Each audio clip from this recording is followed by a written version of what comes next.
Hello mga kadanjo! Welcome po sa aming vlog. Sa vlog na to ay papakita po namin kung gaano kalaki o kalawak ang farm na nabili namin. At dahil nakaalis na po kami ng Pinas noong binili namin ang farm, inutusan po namin si Papa at ang pamangkin namin na kuna ng video ang farm. Kung makikita po nyo sa video, yan po yung muhon sa left side at yung isa ay nandito sa kabila. Yan. So, at gagawin kasi ito ng barangay road, kaya kailangan paggawan ng fence or bakod. So, ang plan is sa kabila muna at kung may budget at sa kabila naman sa left side. So, maganda po yung area. Kung makikita niyo po siya, is parang napaikutan o napalibutan po siya ng mga bundok or bukid. Bukid bang tawag doon? Yun ata yan. So, yan.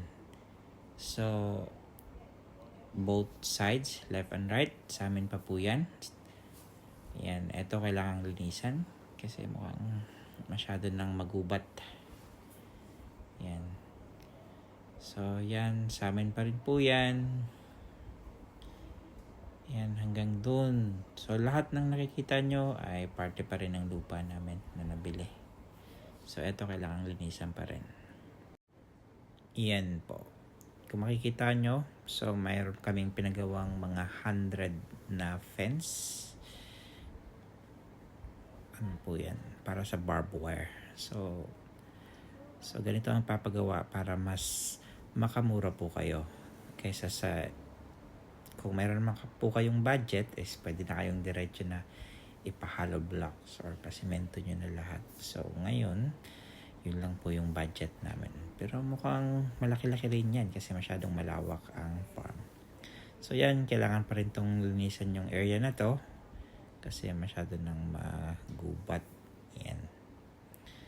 So yan, parte pa rin po yan ng nabili namin. Parang kailangan ko nang bumili ng mower. Ito yung mower to, parang sa New Zealand. Sakay ka lang sa mower. Tapos yun, i-mow mo siya. So, binili po namin yung farm is kasi para po siyang nasa New Zealand ka. Yung feeling. So, may mga coconut trees na po siya. So, plan namin is magtanim ng mga dwarf coconuts, which is yan, within 2 to 3 years mamumunga na yan at hindi mo na kailangang umakyat pa. Abot mo na sa pangunguhan ng mga bunga ng coconut. Yan, sa amin pa rin po yung part na yan hanggang dyan, dun. So, ito po yung fence namin. Magpapagawa po kami ng gate dyan, yan, papasok. Yan, sa amin pa rin yan. So, etong area na to, ang pinaka gusto ko dito kasi ito yung masyadong patag at malaking area. So, plan namin magtayo ng bahay kubo, maglagay ng mga raised beds, tapos taniman ng iba't ibang mga prutas. Yan, pinapakita po ni Papa kung so lahat yan nakapalibot is yan po yung nabili namin. At yun nga kasi gagawan siya ng ng road, barangay road. So yun, kailangan namin siya lagyan ng fence para na rin sa privacy. Pero yung kabilang banda lalagyan din namin ng fence. So yan, masyado po siyang malawak. So kahit ano pong ipatayo nyo dyan. Pero plan namin is magpatayo ng mga bahay kubo. Tapos yun, para ma-feel mo rin yung simpleng buhay sa Pilipinas at sa farm. So kung gusto pong maka-experience, message lang po kayo sa amin, or let's say magbakasyon kayo sa Bohol, welcome po kayo dyan sa amin. So yan. So yung mga baka na nakikita nyo dyan ay baka yan ng mga ibang mga farmer. So kung babakuran namin yan, so ibig sabihin maghahanap na sila ng kanilang pagbabakahan. Kasi plan din namin bumili ng sarili naming baka para hindi na kami mag-mow pa. yung baka na yung kakain sa mga damo.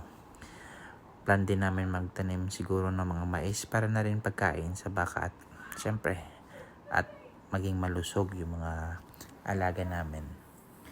So aside sa bakahan, maglalagay kami ng poultry, livestock, at kung ano-ano pa. So yan yung area. Ito yung area na hindi namin napuntahan nung nagbakasyon kami. At yun, inutusan nga namin si Papa na tsaka yung pamangkin namin na i-video to para makita namin kung hanggang saan. So yun, malawak pa yan, no? Pwede rin niyang linisan at taniman. Yan. Cute ng baka. Parang gusto kong bilhin yan. Yan. Yan po yung area. So plan po namin na lagyan ng bahay kubo dito at siguro fish pan, tilapia dito na area.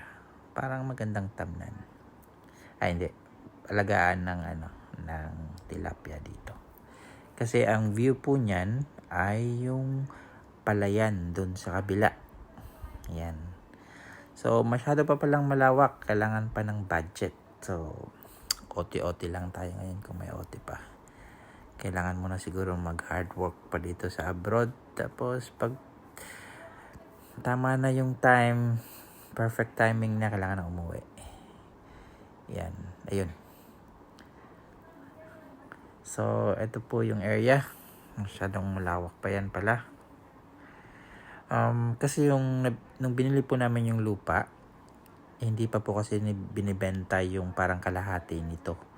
So, nung nakabalik na kami ng New Zealand, tsaka pa binenta ng kamag-anak nung sa kabila. Kaya, eto na. So, buong-buo na po yan sa amin. So, kung sino man po nagtatanong kung magkano po ang price, message lang po kayo in private. Secret lang po natin yan. So, yan.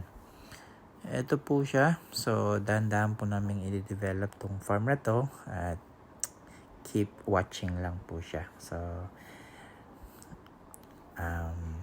yun, i-update po namin kayo kung ano pong mga development dito sa farm. So, parang nandito na yung pinakamuhon nito. So, hanggang dito na lang yung farm namin. So, actually, yung another area doon is, po yun siya, palayan. So, maganda po yung area doon. So, yan. Kung ibibenta po nila at plano nyo pong bilhin, parang magandang bilhin yun. So, yan. Yung plano namin is dito maglagay ng fish pan at ng another bahay kubo para at least yun, may iba namang gagawin dito sa farm. Hindi lang sa pagtatanim, meron ding fish pan which is uso na rin sa mga farm yung mga tilapia. So, yan yung pinakadulo ng farm. Yan, maganda na yung palayan doon. Ito po siya. Napakalawak. Napakalawak pala ng area. Sobrang lawak. So, yan. Parang masarap na umuwi ng Pilipinas at doon na mag-retirement. Yun po talaga yung plan namin. Yan. Yun, may nakita si Papa dito na puno ng atswete. Akala ko nung una rambutan. So, yan. Marami palang bunga dito. So, yan, libre na yan sa farm namin. Yan, masarap yan. Pampakulay ng niluluto nyo. Yan. Process nyo lang yan. Atswete? Yes, atswete. Yan. Mukhang na tuwang-tuwa si Papa sa pamimintas ng atswete. Thank you for watching, guys. And please subscribe to our channel.